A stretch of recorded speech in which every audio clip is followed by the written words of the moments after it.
हमारा वर्तमान जीवन देह आश्रित है। हमारा वर्तमान जीवन कर्माधीन है। हमारा वर्तमान जीवन बाह्य निमित्ताधीन है। हमारा वर्तमान जीवन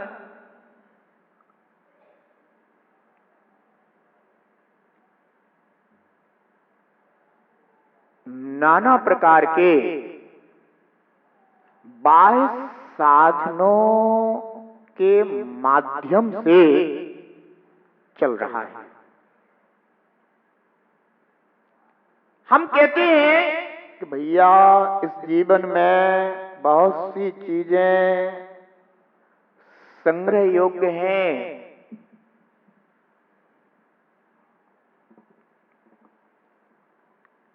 अगर यह जीवनोपयोगी वस्तुओं की प्राप्ति ना हो तो जीवन दुखमय हो जाता है। जीवनोपयोगी वस्तुएं, ठीक है ना?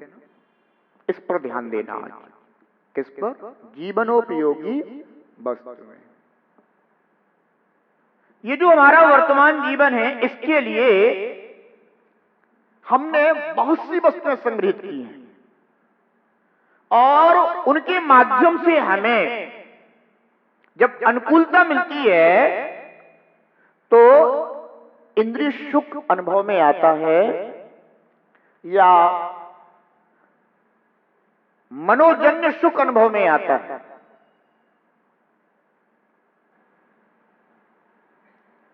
हमने इस जीवन को तो समझ लिया। अब एक ऐसा जीवन भी है जो अविनाशी है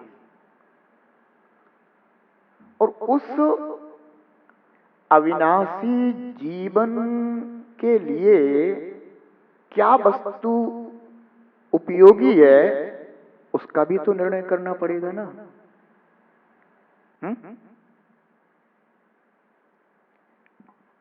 आप विद्यार्थी जीवन में हैं, जिस कक्षा में होते हैं आप अपनी उपयोगिता समझ जाते हैं।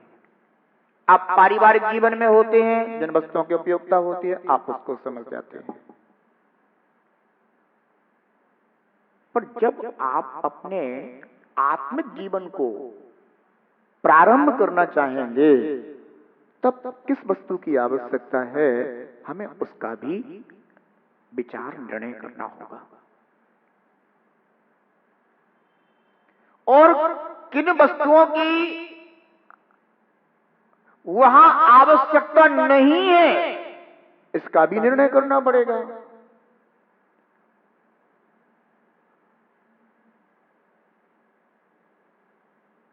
ठीक है ना?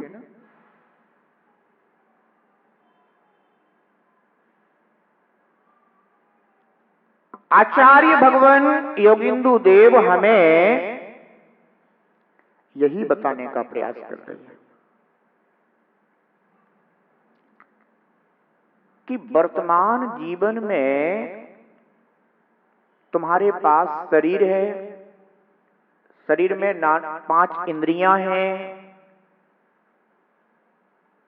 आपको अपने पुण्य से वाणी मिली है, चिंतन करने के लिए मन मिला है।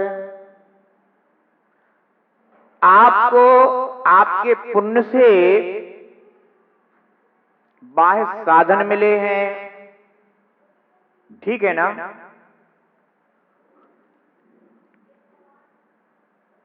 ये कर्माधीन जीवन के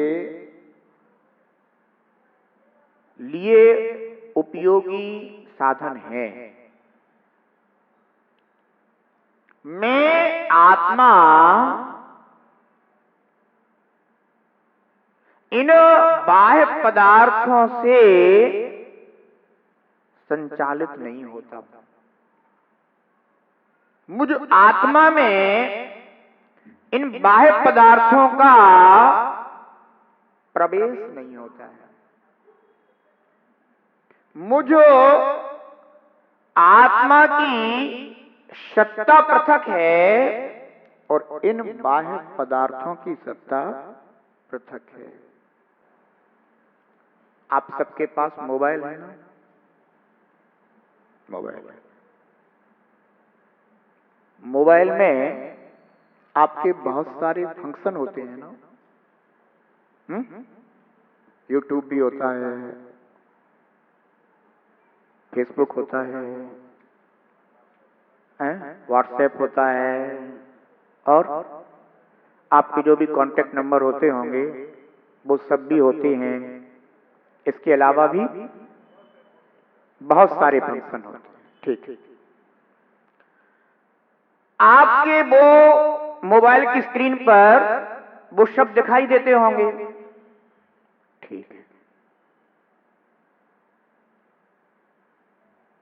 आप अगर उसमें से YouTube हटाना चाहें तो हटा देते होंगे। हटा सकते हैं ना? बहुत अच्छी बात है। इसका तात्पर्य हुआ कि मोबाइल की स्क्रीन पर जो भी दिखाई दे रहे हैं वे बाहर से आए हुए हैं, उनका मोबाइल के साथ कोई तादात्म्य संबंध नहीं है। समझ गए ना? यानी वो फंक्शन जो भी हैं वो आए हुए हैं, पर मोबाइल उस रूप नहीं है। मोबाइल उस रूप नहीं है। वे मोबाइल में है, वे मोबाइल में है, पर मोबाइल उस रूप नहीं है। आप उसकी स्क्रीन को खाली कर सकते हैं। अगर आप उनको एक एक करके हटा दें तो आपके मोबाइल की स्क्रीन कैसी हो जाएगी? खाली हो जाएगी, शून्य हो जाएगी, रिक्त हो जाएगी। फिर आपकी इच्छा जगी कि नहीं, मुझे तो यूट्यूब देखना है, तो उस खाली स्क्रीन पर यूट्यूब आ जाएगा ना? जो भी डाउनलोड जैसे भी करते हो आ जाएगा ना? आपने सोचा कि नहीं, मुझे तो व्हाट्सएप देखना है, वो भी आ जाएगा। फेसबुक देखना है, वो भी आ जाएगा, है ना? और भी जितने फंक्शन आपके लिए उपयोगी हैं आप उनको संग्रह कर सकते हैं। वे संग्रह है, मोबाइल के नहीं, है ना? समझ में आ रहा ना? संग्रह है, मोबाइल का नहीं है। संग्रह में और मोबाइल के स्वरूप में भेद डालना होगा।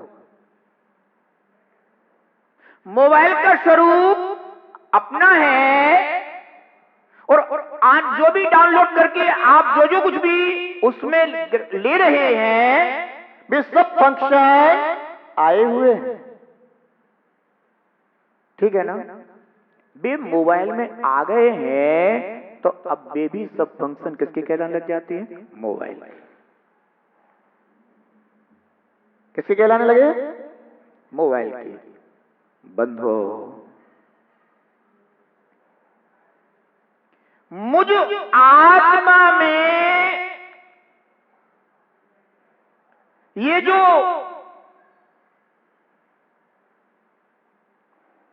कर्म है, नो कर्म है, राग द्वेष मोह रूप परिणाम है, ये सब कैसे हैं? आए हुए हैं। मेरे आत्मा के नहीं है। आत्मा की स्क्रीन पर ये शब्द नजर आ रहे हैं, परंतु वास्तव में आत्मा की स्क्रीन कैसी है? खाली है। समझ में आ रहा है? कैसी है? खाली है।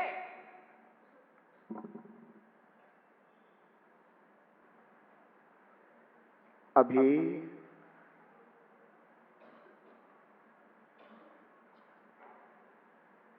आप प्रवचन सुन रहे हैं, अचानक आपके कोई रिश्तेदार, मेहमान इस प्रवचन सभा में आ जाए और आपकी दृष्टि उन पर पड़ जाए। वैसे तो आपकी स्क्रीन पर उनका कोई अस्तित्व दिखाई नहीं दे रहा था अभी, पर जैसे उन पर दृष्टि पड़ी और आपके अंदर उनके प्रति जो भी आपका संबंध है वो संबंध प्रकट हो गया। प्रकट हुआ है ना, छोड़ा जा सकता है ना, छूटता है। अतीत भाव में आपने अपनी आत्मा की स्क्रीन पर न जाने किन किन के संबंध जोड़े थे, वे दिखाई देते थे, पर अब एक भी नजर नहीं आता। यहां पर सब कुछ नया है, नए संबंध हैं, वे सब अब अपने आत्मा में जानने में आ रहे हैं, मानने में आ रहे हैं। पर जानते मानते हुए भी वे वास्तव में मेरी आत्मा के नहीं है। फेसबुक, व्हाट्सएप, यूट्यूब मोबाइल में दिखाई दे रहे हैं, जान रहे हैं, मान रहे हैं कि ये वही है, परंतु वे कोई भी मोबाइल के नहीं है। उसकी स्क्रीन जैसे निर्मल है, यानी शून्य है। अगर अपने चिंतन से उन सब फंक्शन को तिरोहित करके देखा जाए तो मोबाइल की स्क्रीन एकदम निर्मल नजर आती है। आएगी कि नहीं आएगी? ऐसे ही अपनी आत्मा में जितने भी अपन ने ये बाह्य पर पदार्थों के संयोग जाने हैं, माने हैं, स्वीकारे हैं, व्यवहार से वे हैं, पर शुद्धने से वास्तव में हमारी आत्मा की स्क्रीन कैसी है? बिल्कुल खाली है, शुद्ध है, निर्मल है। समझ में आ रहा है ना? ये उदाहरण मैंने इसलिए दिया है क्योंकि आचार्य योगिंदु देव के समय मोबाइल नहीं चलता था, पर आज आपका सबसे ज्यादा परिचय किससे है? मोबाइल से है। एक पिता का जितना परिचय अपने बच्चों से नहीं है, उससे ज्यादा परिचय उनका मोबाइल से रहता है। क्यों? क्योंकि प्रातः काल होता है, बच्चे तैयार होकर स्कूल चले जाते हैं, फिर पिताजी उठते हैं, बच्चों से मिलना जुलना तो हो नहीं पाता। जब तक वे स्कूल से वापस लौट करके आते हैं तब तक पिताजी अपनी शॉप पर चले जाते हैं, बच्चों से उतना परिचय नहीं हो पाता, मिलना जुलना नहीं हो पाता। पर मोबाइल से उठते ही सबसे पहले खोज किसी की जाती है? सबसे पहले मोबाइल। बहुत सारे लोगों को तो मोबाइल ही जगाता होगा, और कुछ लोग जागते ही मोबाइल तुरंत देखते होंगे। आपका परिचय उससे जाता है। आचार्य योगिंदु देव ने दूसरा उदाहरण दिया, पर मैंने उनकी बात को आपके सबसे ज्यादा परिचित मोबाइल से समझाने का प्रयास किया है। बंधुओं, समझना तो निज आत्मा को है, जिनके उदाहरण दिए जा रहे हैं उसे नहीं समझना। नहीं तो पता चले कि जिसका उदाहरण दिया अब आप उसी की उधेड़बुन में लग गए हो, उसी के चिंतन में, उसी पर विचार, उसी पर चर्चा। मैंने अक्सर लोगों को देखा है, मैं भी जब अपनी क्लास पढ़ाता हूं तो मैं कई बार देखने लग जाता हूं कि कोई उदाहरण दे दूं ना तो सब साधु जैन या त्यागी व्रती उस उदाहरण पर ही नाना प्रकार के चिंतन प्रस्तुत करना शुरू कर देते हैं। अरे वो ऐसा कैसे हो सकता है और वो ऐसा कैसे, पर ये नहीं समझने की कोशिश करते कि जिसके लिए उदाहरण दिया जा रहा है हमें उसे समझना है, चर्चा उसकी करना है, पर उदाहरण की चर्चा ज्यादा करने लग जाते हैं। बंधु, प्रयोजन भूत हमेशा दृष्टि में रहना चाहिए। प्रयोजन भूत अगर आपकी दृष्टि में रहेगा तो उसको समझने के लिए पर जितने भी उदाहरण होंगे वे सब अपने लिए समझ में आवेंगे। आचार्य भगवान यहां प्रयोजन भूत को समझाना चाहते हैं। प्रयोजन भूत कौन है? शुद्ध आत्मा। कौन है? पर हमारी तो ये वर्तमान में पूरी अशुद्ध आत्मा है। कैसी है आत्मा? कैसी है वर्तमान में? अशुद्ध आत्मा है।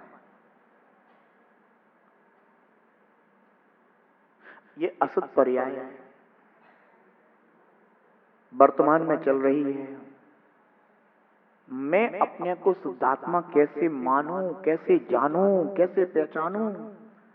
बहुत सारे लोग तो यही सोचने लग जाते हैं कि अब आचार्य जी कह तो रहे हैं पर हम कैसे अपने आप को मान जाएं कि हम भी शुद्ध आत्मा हैं।